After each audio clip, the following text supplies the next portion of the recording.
Hey, thanks so much for listening to the Ridge Community Church podcast. My name is John. I'm one of the pastors at the Ridge, and our vision is to bring the hope of Jesus into every home.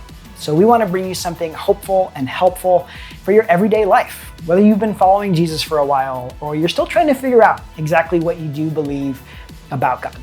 Now, you'll find on this podcast things that'll help with conversations about marriage and parenting and mental health and work, practical things to help you in your faith journey, and a lot more. So whether you're listening to this on your favorite podcast app or you're watching on YouTube, be sure to follow and subscribe so that you don't miss any of the hopeful and helpful conversations.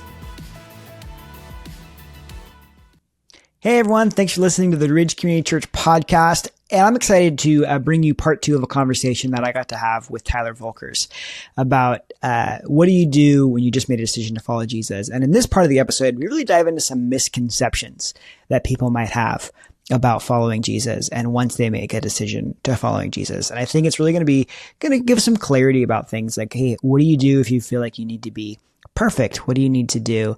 That maybe some thoughts that might help you kind of work through that. So this is part 2 of my conversation with Tyler. Hey, Tyler, I wonder if we could kind of shift into maybe some of the things that people have maybe an expectation around, or misconception might be a good word about when they start following Jesus. Hey, is my life going to look like this now? I made this decision. And maybe even you're listening to this and you haven't made a decision yet, and this is like been a barrier for you because you've had some of these kind of thoughts in your mind about, well, I'm not, or I don't. Maybe we could dive into some of those. Like, hey, maybe somebody has doubts or struggles. They have some old habits that they're still struggling with.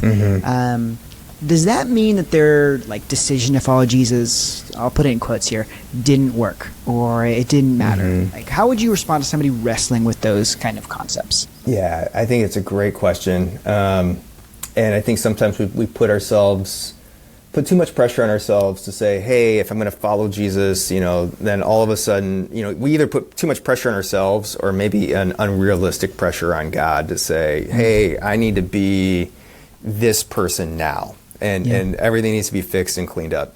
We don't see that in the Bible. We don't see that in Scripture. We still see people mess up and make mistakes and grow. And so, John, I'm going to give 2, this is going to be fun. You may be surprised. I'm going to give 2 theological terms for us to hold on. Because I think this is important for us to recognize. But when we make that decision to follow Jesus, and we ask him to forgive us of our sins because he paid for it on the cross and he defeated it by rising from the dead, which is awesome. When we choose to receive that, there's this term that we receive that we're justified.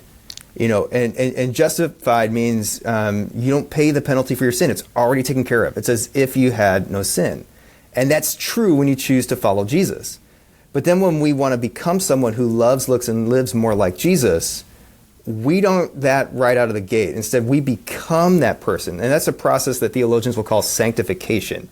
Sanctified just means you are on this journey to become someone who looks more like Jesus, and that means it's a process and it's a journey. And so there's going to be doubts, struggles, maybe losses along the way. Like, if you look at any graph and if you're like, hey, it's up and to the right, well, really, there's probably some ups and downs and ups and downs and ups and downs as we go that way. And that's normal and that's okay, and that's a complete part of the process. Yeah, I think that if you're expecting this arrival moment, that's not necessarily going to, it's not going to happen, because I don't think it happens for anyone.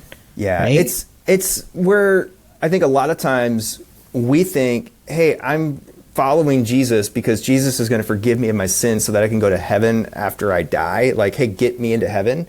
But really, when we follow Jesus, the way of following him is he gets more of heaven and the life of God into us, where we become more like him. And that's the real aspect of what it means to follow Jesus. Yeah. It's like you heard the word like eternal life, and that starts immediately. Starts right now. Yep. Yeah. Yeah, we're living in it right now.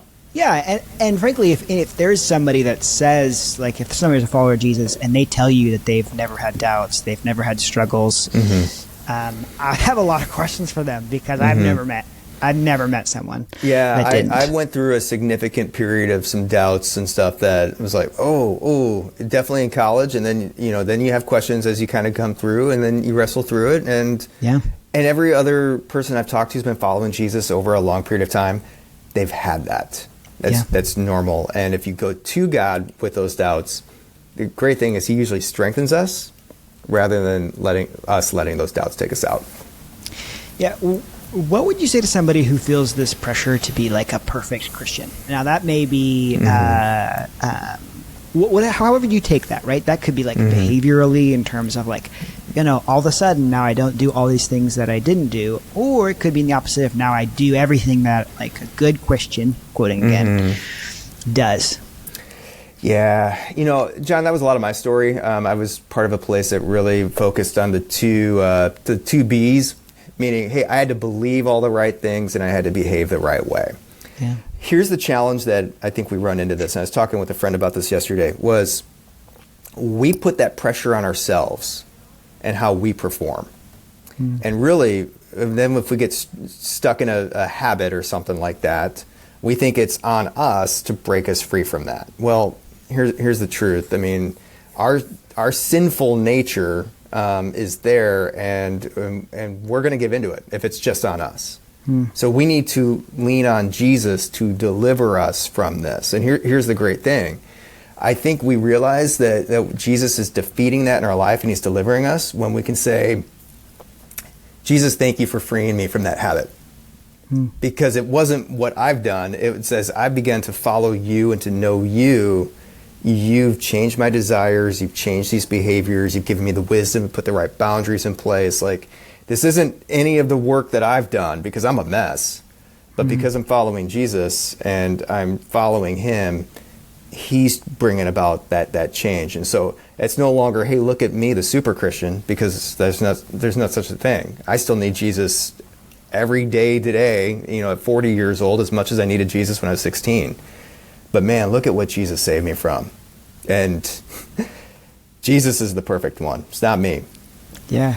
How much of that goes into having, I think, realistic expectations for what your really new life looks like? And that, maybe that's for yourself and like how you're interacting with the world. But also, I do know that maybe there's some people that have this expectation that, okay, I made a decision to follow Jesus. Now everything, right now everything's good. Everything's golden. I'm not going to have anything go wrong because I'm doing the right stuff, right? How would you help people maybe manage those expectations? Yeah, I will lovingly encourage and smile and say, hey, I think that's a false expectation that we've put on ourselves. In fact, Jesus even said that. He said, hey, in this world you will have trouble. And take heart, I've overcome the world. And he told that to his followers who committed to following him. They go among the world, help many people follow Jesus. They're bringing the hope of Jesus everywhere. And 11 out of 12 of them get killed for their efforts. And the 12th one, although he died, he did not have it easy by any sense of the imagination. And so there was troubles and there were issues. And I think ultimately, John, some of that has been poor teaching on church leadership for not calling that out and just saying, does Jesus offer us life to the full? Yes. Does that mean that we won't have struggles? No. But the good news is Jesus is with us through those struggles. And so that's the promise that he's had. He's like, hey, in this world you're going to have trouble, but take heart. He's overcome the world. Yeah, I think that goes into some of the like, oh, I didn't get what I want. I didn't have what I wanted, even though I thought I was doing the right things or following the right steps. And I think the cool thing is what Jesus does promise is that you will have what you need and you will have more of him. And what a cool thing. What a cool thing. Absolutely. Yeah. So, hey, is there like a I don't know if it's like a checklist that can maybe go through every new follower of Jesus, like, oh, I should do this and this and this, and maybe you touched on this when we talked about baptism and such, but or do you think it's more of like this? It's more personal than that. I definitely think it's more personal because it's a personal relationship that we have with Jesus. So I think anytime when I start throwing around the word checklist, I get a little nervous because I wouldn't go to my wife and say, hey, have I checked the boxes to love you today? It's not going to go well for me. Let me know how that goes. It's not going to go well for me. But it's, hey, am I doing what I can, to love her and to serve her in this relationship? And it's going to look different each day. Following Jesus is going to look different. Now, he's called us all to take the step to go public and be baptized. So I'd say, yes, do that. But then there's practices and rhythms that are going to be ongoing that will never check the box. Like spending time with him through reading and prayer. I'm never going to be done with that, John. Being a part of a church and serving and being in community. I mean, we're never going to be done with that, but these are rhythms and practices that we're growing in, where we're seeking and following him and asking him to move in our life. But those would be the things I would start with with someone who's new to following Jesus. Like, hey, we want to help you take the step to get baptized. And then if you're not yet, we want to get you connected with people as quick as possible, because people are going to help us take those next steps. Yeah. I think the marriage analogy is really so helpful, because it's like, you're probably going to have a ceremony. Yeah, you're going to sign a document, and so like, I guess it's kind of a checklisty thing, but you wouldn't think of that in your life as that way. But it's more like, hey, what decisions am I making today that are going to either draw me closer and strengthen the relationship that I have with my wife, or are they going to not do that? Are they going to separate? And I think that's a really almost helpful framework to go through it. Yeah. Hey, as we kind of wrap up, we're talking about kind of this concept of misconceptions. Do you feel like in your conversations with people, there's any other like misconceptions that people have about maybe as they're just starting to follow Jesus, or things that you would say maybe just would be helpful for people to have someone share some like insight with? Yeah. One thought that comes to mind, as I mentioned, this conversation I had last week that seemed to be helpful with this individual who started following Jesus, but is also like, fairly like taking steps in the gym or whatnot. And this friend said, man, I just can't pray like this person. And he mentioned this person in their life. And I said, hey, and he was saying that in a way that was kind of beating him up. And I said, hey man, totally get it. Here's what I want you to think. If you go into the gym and you see someone benching 315 and you haven't done it before, you're not there, don't go throw 315 on the bench and start that. It's not going to end well for anyone. But what do? You start with what you can, and then you move and progress from there. And we're going to cheer you on. So don't look at, some of these people that maybe you're looking up to and say, man, I'm never going to be there. No, they're there for you. They're going to cheer you on every step of the way. Start where you are, and then take the next step, and progress. And that's what a journey of following Jesus is like. And eventually we're going to get there. So don't beat yourself up that I don't know this, or I don't that's okay. Start where you are, and then take the right next step, and progress. And you're going to see, I hate saying the word gains, with that analogy, but I think you know what I mean. It's like, we'll quote you on that. Yeah. You're going to start seeing yourself, first of all, you're going to grow closer to Jesus, which is what I want for you. And B, then you're going to start seeing Jesus produce these changes inside of you. And so I think that's kind of the helpful analogy that I would give for anyone who's like, hey, how do I really start with this? And just keep going. And if you have any questions, reach out to the friends that are doing that, or reach out to us, and we'd love to help you just, help you take that right next step. Yeah. Hey, real quick, I know one of the things that I've talked to with people is that they had this moment where they made a decision.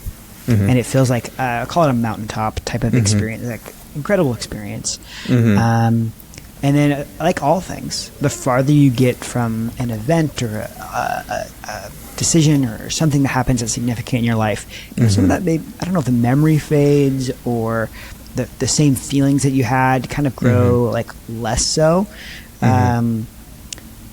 Is there an encouragement that you would have for people that or maybe they made a decision just like, even a few weeks ago, and they're starting to feel like, what was that? I don't know. And they're kind of just wrestling with that. Any thoughts on that? Yeah, I think, we want our emotions to sustain us and just kind of keep going. And God's given us our emotions, are super helpful. But feelings do fade, and that's totally normal. Totally normal. And so, but what are the decisions that we made to keep going? So, often, I'd look back at that. Let's say you take the moment to be baptized, which is an incredibly emotional moment. What I want for you is that in the moments that you're wondering about it, you can look back on that moment and say, this is why I chose to do this. This is why we want you to share, your short story, and even just writing it down. Like, no, this is why, because there was a time in my life I was anxious, and now with Jesus, I'm experiencing his peace. Or I was angry, but now I'm becoming more loving. This is what he's doing in me. And we can hold on to that moment, which will sustain us even when the feelings may go up and down. And they go up and down, for sure. Yeah. I think that's really cool. I think I love tying it back to the 15-second story of like, hey, this was the heartbeat behind this decision. This is how God has impacted me. And I want to keep this in the front of my mind. Because you're right. We don't want to be like, emotion is a powerful thing and a helpful thing and a tool that God uses to impact our lives. Right. But we don't want our entire lives to be driven just based off of emotion. No one would want that. Right. Right. Yeah. Tyler, thank you so much. Thanks for chatting me with this. Oh, this was great fun. Conversation. Love it. Thanks. Hey, we'll see you guys soon. Thanks. Well, that was my conversation with Tyler. And if you're wrestling with any of those things, I just want to encourage you, reach out, get connected with some people that follow Jesus in your life. Or you can connect with us and we'll make sure to help do everything that we can to connect you with people that are wrestling through some similar things and some people that have wrestled through and right now are just in a place where, they can share some of that wisdom as well. So thank you so much for listening to this episode of the Ridge Podcast. Check out our show notes for all the resources on all different topics that we've talked about in these last two conversations with Tyler. But make sure you like and subscribe so you don't miss any hopeful and helpful conversations.